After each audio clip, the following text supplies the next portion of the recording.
To start with అండి ఈ ఎపిసోడ్లో స్పెషల్గా మనం గ్యాస్ ప్రాబ్లం గురించి మాట్లాడుకుందాం. గ్యాస్ ప్రాబ్లం అనేది చాలామంది రెగ్యులర్గా ఫేస్ చేస్తూ ఉన్నటువంటి ప్రాబ్లమే.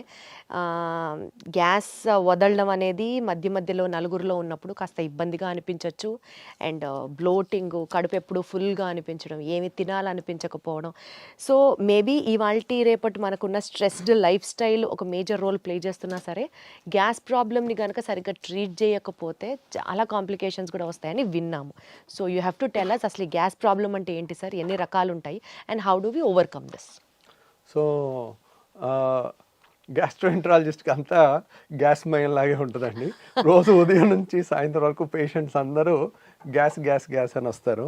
యాక్చువల్గా గ్యాస్ అనేది ఏమి ఉండదండి. యాక్చువల్గా టెక్స్ట్ బుక్లో సార్ నాకు గ్యాస్ ట్రబుల్ ఉందని అంటారు. గ్యాస్ ట్రబుల్ అనే వర్డ్ ఎక్కడ పుస్తకాల్లో ఉండదు. There is no term, no disease like gas trouble. Okay, gas trouble అంటే ఒక్కొక్కరికి ఒక్కొక్కటి. ఇప్పుడు కొంతమందికి తేపులు ఎక్కువ వస్తే దాన్ని గ్యాస్ ట్రబుల్ అంటారు. కొంతమంది పట్టుభ్రమంగా ఉంటే గ్యాస్ ట్రబుల్ అంటారు. కొంతమందికి గ్యాస్ కింద నుంచి ఎక్కువ వస్తే దాన్ని గ్యాస్ ట్రబుల్ అనుకుంటారు. కొంతమంది కడుపు నొప్పి వస్తే గ్యాస్ అనుకుంటారు. కొంతమంది ఛాతీలో మంటలాగా ఉంటే గ్యాస్ ట్రబుల్ అనుకుంటారు. రకరకాలుగా. సో కొంతమందికి ఊరికే విరోచనాలు, ఇర్రెగ్యులర్గా బౌల్ మూమెంట్స్ వస్తే ఏదో గ్యాస్ ఉందని అంటుంటారు. బ్లోటింగ్ అంటారు, ఉబ్బరం అంటారు, ఇట్లా రకరకాల. ఇది పలానా ఒక జబ్బు కింద కాదండి. It's a non specific patient తయారు చేసిన జబ్బు అనమాట. దాన్ని వాళ్ళు గ్యాస్ అంటే వాళ్ళు చెప్పే కంప్లైంట్స్ అన్నీ నిశితంగా పరిశీలించి, ఓహో వీళ్ళకి ఈ ప్రాబ్లం ఉంది, ఓకే వీళ్ళకి గాల్ బ్లాడర్లో రాయి ఉన్నా కానీ గ్యాస్ ట్రబుల్ లాగా వస్తుంది. అంటే వాళ్ళు ఏంటంటే నూనె వస్తువులు తినలేరు. నూనె వస్తువులు తినగానే కడుపులో ఇబ్బంది అవుతుంది. అన్నం తిన్న తర్వాత కానీ, నూనె వస్తువులు తిన్నప్పుడు కానీ, నూనె వస్తువులు లేకపోతే అట్లా. ఈ కంప్లైంట్ ఉంటే ఒక్క గాల్ బ్లాడర్ దాంట్లోనే నూనె వస్తువులు తినలేనిది వస్తుంది, ఇంకా దేంట్లో రాదనమాట. అట్లా వాళ్ళు చెప్పే కంప్లైంట్లో మన క్లూస్ దొరుకుతూ ఉంటాయి. ఇప్పుడు కడుపులో మధ్యలో నొప్పి వచ్చి వీపులోకి పాకుతుంది అనుకోండి, అది ప్యాంక్రియాస్ నొప్పి. ప్యాంక్రియాస్ నొప్పి ఒక్కటే వీపులోకి పాకుతుంది. పసర సంచిది ఎప్పుడు రైట్ సైడ్ వస్తుంది. రైట్ సైడ్ వచ్చి కుడి భుజానికి వెళ్తుంది అనమాట. సో ఇంకా ఎసిడిటీ ప్రాబ్లం, రిఫ్లెక్స్ అనుకోండి, బొడ్డు పైన వచ్చి ఎడమ వైపు ఛాతీలో వస్తుంది. అది హార్ట్ బర్న్ అంటారు, కడుపు మంట అంటారు. కొంతమంది కడుపు మంట అంటారు. కొంతమంది ఎక్కువ అసూయ, ఒకప్పుడు అంటారు కదండి, ఎక్కువ అసూయ జలసి ఉండి వాళ్ళు ఎక్కువ ఆలోచించి వాళ్ళ బాడీలో ఎక్కువ యాసిడ్ తయారయ్యి, యాసిడ్ వల్ల అల్సర్స్ ఫామ్ అవుతాయి అనమాట. అల్సర్స్ ఫామ్ అయ్యి దాన్ని ఎసిడిటీ అంటారు. ఆ యాసిడ్ ఎక్కువ ఉన్న వాళ్ళకి అన్నవాహిక అనేది మనకి గొంతు నుంచి పొట్టలోకి వెళ్ళే ఇసోఫేగస్ని అన్నవాహిక అంటారు. అది ఛాతీలో ఉంటుంది అనమాట. అది కొంచెం లెఫ్ట్ సైడ్ ఉంటుంది, హార్ట్ వెనకాల నుంచి వెళ్తుంది. కాబట్టి వాళ్ళందరికీ హార్ట్ బర్న్ లాగా వచ్చి గుండె నొప్పి ఏమో, చచ్చిపోతామేమో అన్న భయంతో వస్తారు. వాళ్ళు పరుగులు తీసుకుంటూ వస్తారు. సో కాకపోతే మనకు అక్కడ రకరకాలు, ఇది ఎసిడిటీయా, రిఫ్లెక్స్ డిసీజా. పొట్టలో యాసిడ్ ఉంటే ఏం ప్రాబ్లం లేదు, అది ఛాతీలోకి ఎక్కువ వస్తే కనుక రిఫ్లెక్స్ అంటారు. ఆ రిఫ్లెక్స్ డిసీజా, గాల్ బ్లాడర్ ప్రాబ్లమా, ప్యాంక్రియాస్ ప్రాబ్లమా, లేదంటే చిన్న పేగు పెద్ద పేగు ప్రాబ్లమా, లేకపోతే ఇన్ఫ్లమేటరీ బౌల్ డిసీజ్ అని పేగుల్లో జబ్బులు ఉంటాయి. ఇట్లా మనం ఈ గ్రూప్ ఆఫ్ చాలా రకాల జబ్బుల నుంచి వచ్చే కంప్లైంట్ అన్ని, ఏ జబ్బు అనేది తెలియదు పేషెంట్కి. పేషెంట్ నాకు గ్యాస్ అని వస్తారు, అది మనం ఒక డాక్టర్ డీకోడ్ చేయాల్సిందనమాట. అది సో బేసికల్గా ఎక్కడ పెయిన్ చెప్తున్నారు అని చెప్పి ఆ పెయిన్ నుంచి ఇది ఏ నొప్పి అన్నది మీకు అర్థమవుతుంది కదా సార్? వాళ్ళు చెప్పేదాన్ని బట్టి ఏ నొప్పి ఇది అన్నది మీకు అర్థమవుతుంది. అంటే పేషెంట్తో మనం కీన్గా మాట్లాడితే కొంతవరకు వాళ్ళు చెప్పేదాన్ని బట్టి మనకు అందాజుగా ఐడియా వచ్చేస్తుందండి. యూజువల్గా ఎడం పక్క ఛాతీలో నొప్పి అని ఒక 25 ఏళ్ల కుర్రోడు వచ్చాడు అనుకోండి, 25 ఇయర్స్లో హార్ట్ అటాక్ రాదు. దట్ ఈస్ అదే 65 ఏళ్ల మనిషి వచ్చాడు అనుకోండి, మనం అనుమానంగా చూడాలి. సో గ్యాస్ ట్రబుల్ అయినప్పటికీ కూడా హార్ట్ ఏమో అని చూడాలి. సో ఎందుకంటే గ్యాస్ ట్రబుల్కి మనం ఎసిడిటీ కానీ రిఫ్లెక్స్ కానీ ట్రీట్మెంట్ చేయకపోయినా ప్రాణం పోదు. కానీ అదే పేషెంట్కి హార్ట్ ప్రాబ్లం ఉండి, హార్ట్ ప్రాబ్లమ్ని మనం హార్ట్ అటాక్ అయి ఉండి దాన్ని హార్ట్ బర్న్, గ్యాస్ ట్రబుల్ అని అనుకుని మనం కరెక్ట్ టైంలో ట్రీట్మెంట్ ఇవ్వకపోతే వాళ్ళకి లైఫ్ కూడా రిస్క్ వచ్చే అవకాశం ఉంటుంది. సో అక్కడ సిచ్యువేషన్ బట్టి ఓవరాల్గా ఇప్పుడు ఇంట్లో లేడీస్ అన్నం ఉడికిందా లేదా ఒక మెతుకుతో ఎట్లా చేస్తారో, పేషెంట్ వచ్చి వాళ్ళు చెప్తుండే కొద్దీ మనకు అర్థమైపోతా ఉంటుంది, ఓహో వీళ్ళది ఇది, సో ఇది అయ్యి ఉండొచ్చు. కానీ కన్ఫర్మ్ చేసుకోవాలంటే ఈ టెస్ట్ చేయాలి, అవసరమైతే ఎండోస్కోపీ చేయాలి, సిటీ స్కాన్ చేయాలి, అల్ట్రాసౌండ్ స్కాన్ చేయాలి, ఎంఆర్ఐ స్కాన్ చేయాలి. ఓహో దీనికి ఈ స్కాన్ అయితే బాగా పనిచేస్తుంది అట్లా. సరే ఇప్పుడు ఏ నొప్పి అయినా సరే అది గ్యాస్ అని పేషెంట్ ఏదైతే చెప్తారో మీ దగ్గరికి వచ్చినప్పుడు దానికి మేజర్గా మనం చూడాల్సినటువంటి కారణాలు ఏంటి? ఇప్పుడు ఒకప్పుడు మా చిన్నప్పుడు ఇంత మరి అవేర్నెస్ లేకపోవటం వలన అప్పుడు కూడా ఉన్నదో మనకు తెలియదు, కానీ ఇప్పుడైతే చాలా ఎక్కువ పేషెంట్స్ అయితే ఉంటున్నారండి. దానికి కారణం ఏంటంటే ఒకప్పుడు ఉన్న ఫుడ్ హ్యాబిట్స్, ఇప్పుడున్న ఫుడ్ హ్యాబిట్స్, ఇప్పుడు అంతా జంక్ ఫుడ్, బయట ఫుడ్. ఒకప్పుడు మనకి ఇంట్లో ఏది వండితే అదే తినేవాళ్ళం. ఇప్పుడు బయట ఫుడ్స్ చాలా చాలా చాలా ఎక్కువైపోయినాయి. ఇప్పుడు మన ఇంట్లో కూడా 2-3 పిల్లలు ఉంటే ఒక్కొక్కళ్ళు ఒక్కొక్క రెస్టారెంట్ని ఒక్కొక్క ఐటమ్ ఆర్డర్ పెట్టే పరిస్థితి ఉంది. ప్రతి ఇంట్లో కూడా ఇది ఉంది. ఇది ఎవరు ఇల్లు ఎక్సెప్షన్లా లేదు. తర్వాత డే బై డే అగ్రికల్చర్లో కూడా ప్రాఫిట్ ఓరియంటెడ్గా మనకి ఏమేమి పెస్టిసైడ్స్ కొడుతున్నారు, ఎంత మోతాదులో కొడుతున్నారు, దాని రెగ్యులేషన్ అనేది అంత ప్రాపర్గా లేదు. దానివల్ల వస్తుందా, దీనివల్ల వస్తుందా, ఇవన్నీ కూడా మోస్ట్ లైక్లీ ఇవన్నీ కారణాలు అయి ఉండొచ్చు. ఈ కారణాన్ని క్లియర్ కట్గా ఎస్టాబ్లిష్ చేయాలంటే చాలా పెద్ద రీసెర్చ్ చేయాలండి. అది గవర్నమెంట్ ఇనిషియేటివ్గా తీసుకుని పెద్ద స్టడీ, లక్షల మంది పేషెంట్ని స్టడీ చేయటం అనేది అంత ఈజీ కాదు. వాళ్ళు తీసుకున్న ప్రతి మోతాదులో ఏ ఏ పెస్టిసైడ్ ఎంత ఉంది అని టెస్ట్ చేయాలన్నా కానీ ఒక్కొక్క టెస్ట్కి మనకి 1000 ఖర్చు అవుతుంటుంది అనమాట. అవన్నీ ప్రూవ్ చేయాలంటే ఇట్స్ ఏ పబ్లిక్ ఇనిషియేటివ్. ప్రైవేట్గా ఒక డాక్టర్ కానీ ఒక ఇండివిజువల్ కానీ చేయగలిగింది కాదనమాట. ఇప్పుడు మన అమెరికాలో అయితే అలా నేషనల్ ఇన్స్టిట్యూట్ ఆఫ్ హెల్త్ అని ఉంటుంది. వాళ్ళు స్పాన్సర్ చేస్తారు. $1 మిలియన్ అట్లా రీసెర్చ్కి ఇస్తారు అనమాట. మన దగ్గర కూడా కొన్ని ఉన్నాయి, ICMR అని. అట్లా రీసెర్చ్ చేస్తే గానీ మనకి ఎందువల్ల అనేది ఈ గ్యాస్ ప్రాబ్లం వస్తుంది అన్నది తెలియట్లేదు అన్నట్టు. తెలియదు అంటే ఇదే కారణాలు. ఇదివరకు లేని ఇప్పుడు వచ్చినాయి కదండి. ఇప్పుడు ఇదివరకు ఇంత ఒబిసిటీ లేదు, ఇప్పుడు ఎందుకు వచ్చింది అంటే ఇప్పుడు ఇదివరకు 2 వీలర్స్ ఎన్ని ఉన్నాయి, ఇప్పుడు ఎన్ని ఉన్నాయి. నా స్కూల్కి నేను నడుచుకుంటూ వెళ్ళేవాడిని. ఇప్పుడు మా పిల్లలు కార్లో దిగి కార్లో వెళ్తున్నారు. సో ఇప్పుడు ఎన్ని 2 వీలర్స్ ఉన్నాయి, అప్పుడు ఎన్ని లక్షలు ఉన్నాయి, ఇప్పుడు ఎన్ని కోట్లు ఉన్నాయి. రైట్. సో ఎన్ని లిఫ్ట్లు ఉన్నాయి, అప్పుడు మారుతున్న లైఫ్ స్టైల్ దీనికి మెయిన్ కారణం అన్నట్టుగా అర్థం చేసుకోవాలి మనం. అటు ఒబిసిటీకైనా, పెరుగుతున్న గ్యాస్ సమస్యలకైనా, పెరుగుతున్న క్యాన్సర్లకైనా కూడా మోస్ట్లీ మన పర్యావరణం మారటం కానీ అన్నీ కూడా కారణం అనమాట. సరే ఇప్పుడు ఈ గ్యాస్ ట్రబుల్కి అయితే మనం ఇట్లా జనరలైజ్డ్గా మాట్లాడుకుంటున్నాం. ప్రత్యేకంగా ఇందాక మీరు ఒక మాట అన్నారు, యాసిడ్ రిఫ్లెక్స్ అని. అంటే పొట్టలో ఉండాల్సిన యాసిడ్ పైకి తంతు ఉంటే అది యాసిడ్ రిఫ్లెక్స్ అని. అది కూడా ఎక్కువగా వింటున్నాం. అది కూడా ఒకలాంటి గ్యాస్ ప్రాబ్లమే అంటారా? దాని గురించి ఏమైనా డీటెయిల్గా మాట్లాడుకుందాం. అంటే చాలా మందికి అండి ఎసిడిటీ అంటే 2 రకాలు. ఒకటి పొట్టలో యాసిడ్ ఎక్కువ తయారవటం, టెన్షను, ఇర్రెగ్యులర్ ఫుడ్ హ్యాబిట్స్, ఆలోచన ఎక్కువ ఉండటం, సో పని ఒత్తిడి ఎక్కువ ఉండటం వల్ల బాడీలో యాసిడ్ ఎక్కువ తయారవుతుంది. ఎప్పుడైతే యాసిడ్ ఎక్కువ తయారవుతుందో మనకి కడుపులో మంట వస్తుంది, వాళ్ళకి బొడ్డు పై భాగంలో మంటలాగా వస్తుంది. సో ఆ మంట అనేది ఎప్పుడైతే పొట్టలో పై భాగంలో మంట వస్తుందో అది ఒక రకమైన ఎసిడిటీ. దానికి సింపుల్గా యాసిడ్ తగ్గించే యాంటాసిడ్ మందులు కానీ, కొత్తగా వచ్చిన PPIs కానీ, అంటే ప్యాంటోప్రజోల్, రాబిప్రజోల్, ఒమిప్రజోల్, ఇసోమిప్రజోల్ అంటే రకరకాల ఏది వేసినా కానీ చాలా రిలీఫ్ వచ్చేస్తుంది. తర్వాత రెండోది ఏంటంటే మనకి డైలీ మన నోట్లో ఉమ్ము ఉంటుంది, దాని pH 7.4 ఉంటుంది. మన స్టమక్లో హైడ్రోక్లోరిక్ యాసిడ్ ఉంటుంది, అది కాన్సన్ట్రేటెడ్గానే ఉంటుంది. అంటే దాని pH వచ్చేసి 2 ఉంటుంది, <2, 1.5 to 2. అంటే వెరీ ఎసిడిక్ ఎన్వైర్న్మెంట్. ఎందుకు మన ఫుడ్ని అంతా డైజెస్ట్ చేయడానికి కానీ, అది ఆ యాసిడ్ ఎన్వైర్న్మెంట్ వచ్చిన క్రిముల్ని, అనవసరమైన క్రిముల్ని చంపడానికి కానీ అదొక ప్రొటెక్టివ్ మెకానిజం, డైజెషన్కి కానీ హెల్ప్ అవుతుంది అనమాట. సో ఈ యాసిడ్ అనేది పొట్టలో ఉండటం సహజ గుణం. కాబట్టి పొట్టలో ఎంత యాసిడ్ ఉన్నా మనకి ఇబ్బంది అయ్యదు. ఎందుకంటే పొట్ట గోడలో స్టమక్ వాల్లో యాసిడ్ని తట్టుకునే శక్తి ఉన్న వాళ్ళని ఆల్రెడీ మన బాడీ తయారు చేసుకుంది. ఇప్పుడు చూడండి, మన అరికాళ్ళు అనేది మందంగా ఉంటాయి.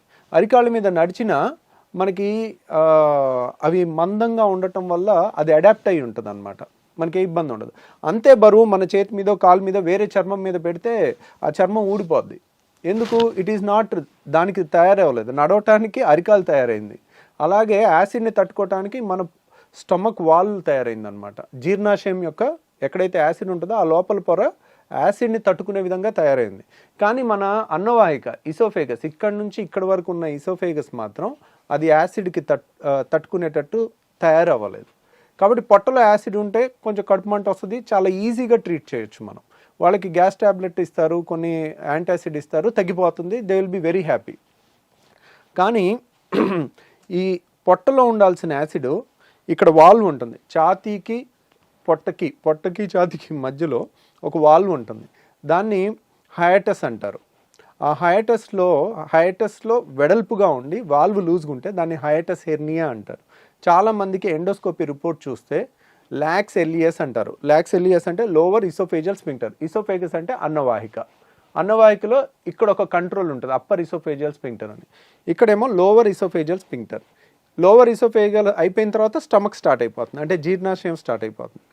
సో ఇక్కడ వాళ్ళు లూజ్గా ఉంటే కనుక దాన్ని లాక్స్ ఎలియస్ అంటారు, లోవర్ ఇసోఫేజియల్ స్ఫింక్టర్. లేదంటే అక్కడ లూజ్గా ఉండటం వల్ల హైటస్ హెర్నియా అంటారు. గ్రేడ్ 1, గ్రేడ్ 2, గ్రేడ్ 3, గ్రేడ్ 4 ఉంటుంది. గ్రేడ్ 4 అంటే ఇంత వెడల్పుగా ఉంటుంది అక్కడ. అంటే ఏంటి, ఇప్పుడు ఇక్కడ ఎప్పుడైతే వాల్వ్ చాలా గ్రేడ్ 4 లూజ్గా ఉంటుందో పొట్టలో ఉన్న యాసిడ్ అంతా ఊరికే పైకి వస్తూ ఉంటుంది. పొట్ట అనేది జీర్ణాశయం అనేది మనం ఫుల్గా తిన్న తర్వాత అది గ్రైండర్ ఆన్ అయినట్టు ఆన్ అవుతుంది. ఆన్ అయినప్పుడు గ్రైండర్కి పైన మూత పెట్టలేదు అనుకోండి, ఎట్లయితే పైకి చిమ్ముతుందో అట్లా ఈ పొట్టలో ఉండాల్సిన యాసిడ్ అంతా అది ఫుడ్ తిన్నాక ఇలా పైకి ఇసోఫేగస్లోకి వస్తుంది. ఇసోఫేగస్ గోడ ఏమైంది, మన అన్నవాహిక గోడ అనేది యాసిడ్ని తట్టుకోవటానికి తయారవ్వాల, కాబట్టి అది విపరీతమైన మంట వస్తుంది, దాన్ని హార్ట్ బర్న్ అంటారు. వీళ్ళు ఏం తినకపోతే హ్యాపీగా ఉంటారు. ద మొమెంట్ తిన్న తర్వాత వాళ్ళకి ఒక గంట 2 గంటలు ఆ గ్రైండర్ లాగా ఆడినంతసేపు యాసిడ్ అనుకొచ్చి ఈ ఛాతీ అంతా మంట పట్టేసినట్టు ఉండటం, భుజంలో నొప్పి రావటం, ఎడం భుజంలో రావటం, తర్వాత ఎడం పక్క ఛాతీలో వచ్చేసరికి వెంటనే గుండె ప్రాబ్లం అని గడగడలాడిపోతూ ఉంటారు.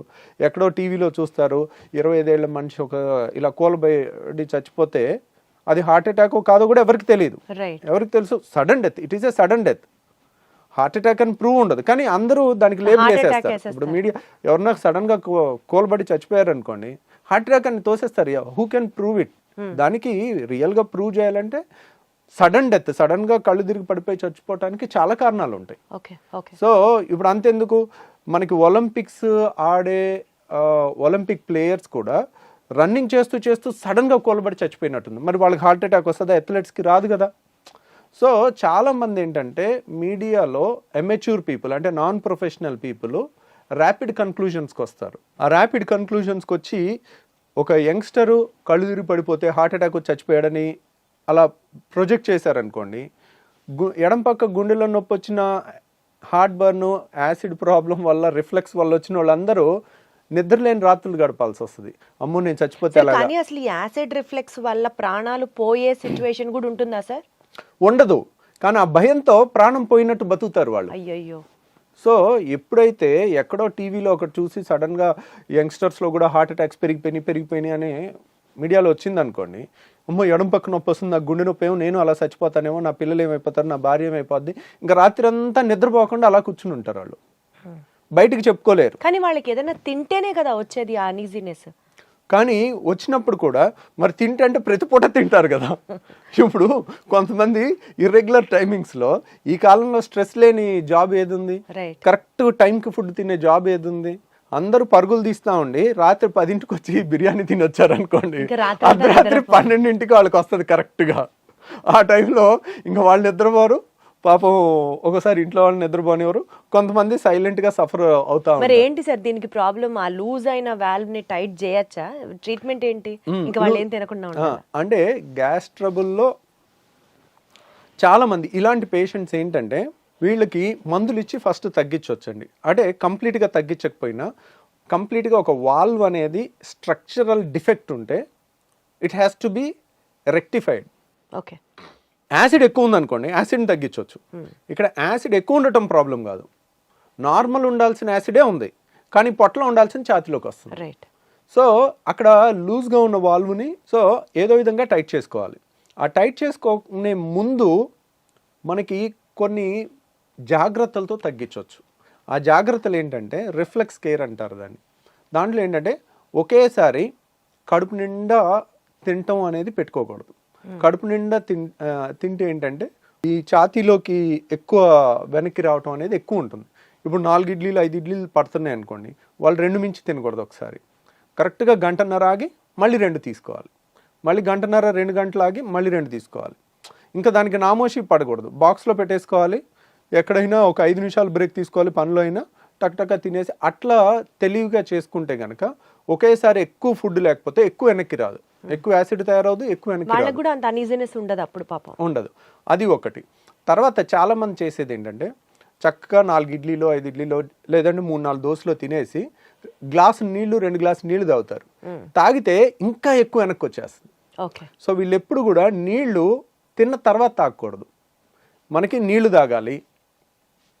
ఒక 4 గ్లాసులైనా ముందు తాగేసేయండి, నీళ్ళు ఎప్పటికప్పుడు దిగిపోతాయి, నీళ్ళ వల్ల యాసిడ్ ఎక్కువ తయారవదు, వెనక్కి వచ్చినా అంత ఇబ్బంది ఉండదు, అంత ఎక్కువ కూడా రాదు, ఎప్పటికప్పుడు తొందరగా వెళ్ళిపోద్ది నీళ్ళు అనేది. సో నీళ్ళంతా తాగేసిన తర్వాత ఒక 10 నిమిషాల తర్వాత అప్పుడు ఫుడ్ తిన్నారనుకోండి, ఫుడ్ తిన్నాక నీళ్ళు తాగలేదనుకోండి, వెనక్కి వచ్చేది తక్కువ ఉంటుంది అన్నమాట. స్టమక్ మొత్తం నిండిపోదు. అంటే ఫుడ్తో సగం నిండిపోయి సగంతో నీళ్ళతో ఉంటే ఆ గ్రైండర్ ఆన్ అవగానే సప్పని పైకి కొట్టేస్తుంది. సో ఇలా రిఫ్లెక్స్ కేర్ అని ప్లస్ యాసిడ్ తగ్గించే టాబ్లెట్స్ కొన్ని వేసుకుంటే కూడా చాలా రిలీఫ్ వస్తుంది వాళ్ళకి. ఓకే. సో ఇలా మందులతో 90% క్యూర్ చేయొచ్చు. వండర్ఫుల్. కానీ ఒక 10% మాత్రం ఇంకా తిరుగుతూనే ఉంటారు. ఒక డాక్టర్ దగ్గరికి వెళ్తారు, మందులు ఇస్తారు, తగ్గదు, ఇంకో డాక్టర్ దగ్గరికి వెళ్తారు, మందులు ఇస్తారు, తగ్గదు. అక్కడ స్ట్రక్చరల్ ప్రాబ్లమ్ని అలా 10% వాళ్ళకి మనం లేటెస్ట్గా ఒక టెస్ట్ వచ్చిందండి, దాన్ని 24 hour pH స్టడీ అంటారు.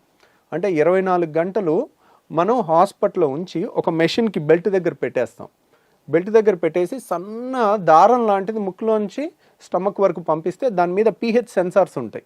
అంటే ఇక్కడ ఎంత pH ఉంది, పొట్టలో ఎంత pH ఉంది అనేది 24 hours మనం టెస్ట్ చేయాలి.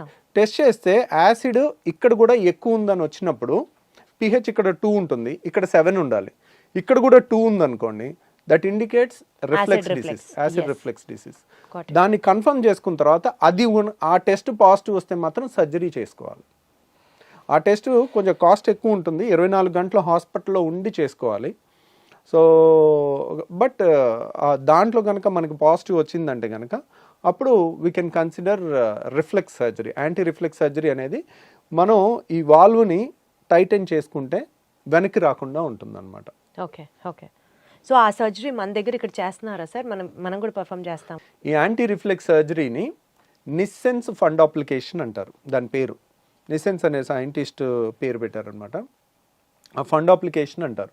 దానికి ఆల్మోస్ట్ కోత ఉండదు, కుట్టు ఉండదు, చిన్న హోల్ ద్వారా చేస్తాము. ఒక 20 minutes to 30 minutes అయిపోతుంది. ఈరోజు మార్నింగ్ చేస్తే నెక్స్ట్ డే ఈవినింగ్ 95% డిశ్చార్జ్ అయిపోతారు, ఇంకొక 5% నెక్స్ట్ డే డిశ్చార్జ్ అవుతారు.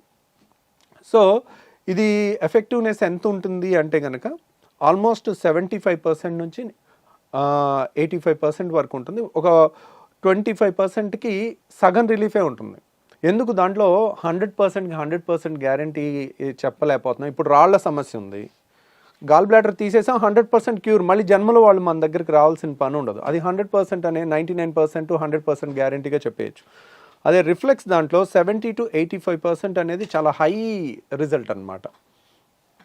సో ఎందుకనంటే ఇప్పుడు ఏదన్నా తీసేయటం తేలిక, గాల్ బ్లాడర్ తీసేసాం అయిపోయింది, గర్భసంచి తీసేసాం అయిపోయింది, చెయ్యి నరికేసాం నిమిషం పని. సో తీసేయటం తేలిక, మొండి చెయ్యిని ఇలా తయారు చేయలేం. మనిషి ఇంకో 1000 జన్మలు ఎత్తినా కానీ, సైన్స్ ఎంత డెవలప్ అయినా కానీ మొండి చెయ్యిని ఈ మూమెంట్ రాదు, రాయటం కానీ ఈ అద్భుతమైన క్రియేషన్ అనేది జరగదు. ఈ వాల్వ్ కూడా ఒక అద్భుతమైన క్రియేషన్, అది మనకి న్యాచురల్గానే పర్ఫెక్ట్గా ఉండాలి. దాన్ని మనం క్రియేట్ చేస్తున్నప్పుడు మనం ఒక గాడ్ క్రియేట్ చేసిన క్రియేషన్ అంత పర్ఫెక్షన్గా ఎప్పటికీ చేయలేం. 80% క్రియేషన్ అనేది ఇంకా వరల్డ్స్ బెస్ట్ రిజల్ట్ అనమాట. ఆ మాత్రం రిజల్ట్ ఇవ్వటమే చాలా కష్టం. అందుకనే అంత రిజల్ట్ కూడా ఇవ్వలేక ఎవ్వరు ఈ సర్జరీస్ అసలు చెప్పరు. మీరు 10 మంది నా దగ్గరికి సర్జరీ కోసం వస్తారు, వాళ్ళు ఆల్రెడీ 10 మంది గ్యాస్ట్రోఎంట్రాలజిస్ట్ని చూసుంటారు. ఇంకెక్కడ దొరక్క బాధపడి పడి పడి తిరిగి చివరికి ఇక్కడన్నా ఏదన్నా దొరుకుద్దేమో అని వచ్చే వాళ్ళు ఉంటారు. అట్లా వచ్చి తగ్గిన వాళ్ళు చాలామంది ఉన్నారనమాట. మనం ఆల్మోస్ట్ ఇండియాలోనే హైయెస్ట్ సర్జరీస్ చేస్తాం.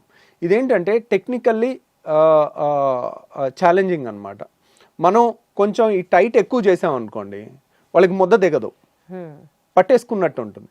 మళ్ళీ తక్కువ చేసాం అనుకోండి వెనక్కి వస్తుంది. వెనక్కి వస్తుంది. అది చాలా కరెక్ట్గా ముందు నుయ్యి వెనక్కి గొయ్యిలాగా ఉంటుంది అనమాట ఈ సర్జరీలో. సో అందువల్ల ఈ నిసన్స్ ఫండ్ అప్లికేషన్ అనేది అంత తొందరగా నేను కూడా చెప్పను. ప్లస్ చాలామందికి ఒక టెస్ట్ చేసుకోమని చెప్తాను, మీకు రిఫ్లెక్స్ ఉందా లేదా అని మీరు తెలుసుకోవటానికి. ఇప్పుడు సపోజ్ సార్ ఊరికే వెనక్కి వస్తుంది సార్, తిన్న తర్వాత ఇబ్బంది అవుతుంది సార్, ఛాతీ మండుతుంది, గొంతులోకి వస్తుంది, తేపులు వస్తుంది, మెతుకులు వస్తున్నాయి, ఊరికే. కొంతమందికి ఏంటంటే రాత్రి 10ంటికి తిని పడుకుంటారు, పడుకున్న తర్వాత వెంటనే నిద్రపోతారు, పేగులు కదులుతూ ఉంటాయి, కదులుతున్నప్పుడు ఈ వాల్వ్ లూజ్గా ఉంటుంది, అది ఒక్కసారి ఇలా గ్రైండర్ లాగా మధ్యలో ఒక్కసారి ఆన్ అయినప్పుడు టక్కున బుడుకు బుడుకుమని గొంతులోకి వచ్చేస్తాయి, వాటర్ వచ్చేస్తాయి. వాళ్ళు నిద్రపోయి ఉంటారు. మనిషి సోయిలో ఉంటే వెంటనే ఆ వాటర్ని మళ్ళీ మింగేయటమో ఊసేయటమో చేస్తారు. ఇంతే వస్తుంది, కొద్దిగా ఒక గుక్కంత వస్తుంది. వాళ్ళు నిద్రపోయి ఉండేసరికి అది పొలమారుద్ది, దగ్గిలేస్తారు నిద్రలో పొలమారి. సో ఇది ఒక లక్షణం అనమాట రిఫ్లెక్స్కి. ఇంకొకటి ఏంటంటే కడుపు నిండా తినేసి ఏ మనిషి అయినా, సపోజ్ ఒక 20 ఏళ్ళ కుర్రోడో 30 ఏళ్ళ పర్సన్ మన దగ్గరికి ఈ కంప్లైంట్స్తో వచ్చినప్పుడు, కడుపు నిండా 4-5 ఇడ్లీలు అందరూ మీ ఫ్రెండ్స్ అంతా ఎలా తింటారో అలా నువ్వు తిని ముందు కొంగు, ఓకే, ముందు కొంగి కాళ్ళతో చేతులతో కాళ్ళు పట్టుకోవటానికి ట్రై చేయి. అప్పుడు ఏమవుతుంది, నువ్వు ఎప్పుడైతే ముందు కొంగుతావో ఈ ప్రెషర్ పెరుగుతుంది. మనం ఇలా ముందు కొంగగానే పొట్టని స్క్వీజ్ చేస్తాం, పొట్టలో ప్రెషర్ పెరుగుతుంది. ఈ వాల్వ్ లూజ్ ఉందనుకోండి, వాళ్ళు ఆపలేరు, టక్కున గొంతులోకి వచ్చేస్తుంది. సో ఈ టెస్ట్ అనేది ఎక్కడ పుస్తకాల్లో లేదండి, ఇది ప్రాక్టికల్ అండ్ కామన్ సెన్స్. ఈ టెస్ట్ అనేది మోస్ట్ వాల్యుబుల్ థింగ్. ఎందుకంటే 10 మంది చేస్తుంది మీ ఫ్రెండ్స్, మీరు చేయలేకపోయారంటే దాని అర్థం ఏంటి, ఇక్కడ రిఫ్లెక్స్ ఉంది, వాల్వ్ తేడా ఉంది, దాన్ని సరి చేసుకోవాలి. సో బేసికల్గా లైఫ్ స్టైల్తో మీరు చెప్పినటువంటి తక్కువ మోతాదులో తినడం, గ్యాప్లు ఇచ్చుకుంటూ తినడం, ఇలా చేసుకుంటూ టాబ్లెట్స్ కొన్ని మీరు సజెస్ట్ చేసిన వాడడం ఒక పద్ధతి. అండ్ ఇంకా కాంట్ బట్ అనుకున్నప్పుడు there is also surgery option which is only 80 to 85% accurate. దీన్ని మనం ఇంకా కంప్లీట్గా ప్రివెంట్ చేయడం అన్నది ఇంకా మన చేతిలో లేదు కదా సార్, బికాజ్ అది స్ట్రక్చరల్గా వచ్చినటువంటి చేంజ్ కాబట్టి. సో దాన్ని మనం ప్రివెంట్ చేయలేము. The best thing they can do is మీలాంటి ఒక బెస్ట్ గ్యాస్ట్రెంట్రాలజిస్ట్ని సజెస్ట్ చేయడమే, కలవడమే, మీతో మాట్లాడడమే. సో విన్నారు కదండి, గ్యాస్ ప్రాబ్లం అనేది మనం లైట్గా తీసుకోవడానికి ఏమాత్రం లేదు. ఈ రిఫ్లెక్స్ అనేది కనుక ఇందాక సార్ చెప్పినట్లుగా ఒక 2-3 టెస్టులు మనకి మనమే చేసుకోవచ్చు, హాస్పిటల్లో అడ్మిట్ అయ్యి చేసుకోవాల్సిన కాదు. ఇలాంటివి గమనించుకుంటూ ఎప్పటికప్పుడు మనకు ఆ రిఫ్లెక్స్ సమస్య ఉందా, మేబీ దీనివల్ల ఇంత ఇబ్బంది పడుతున్నామా అన్న ఒక మినిమం అండర్స్టాండింగ్తో డాక్టర్ని కలవడం చాలా చాలా చాలా అవసరం. Thank you so much sir. Thank you అండి.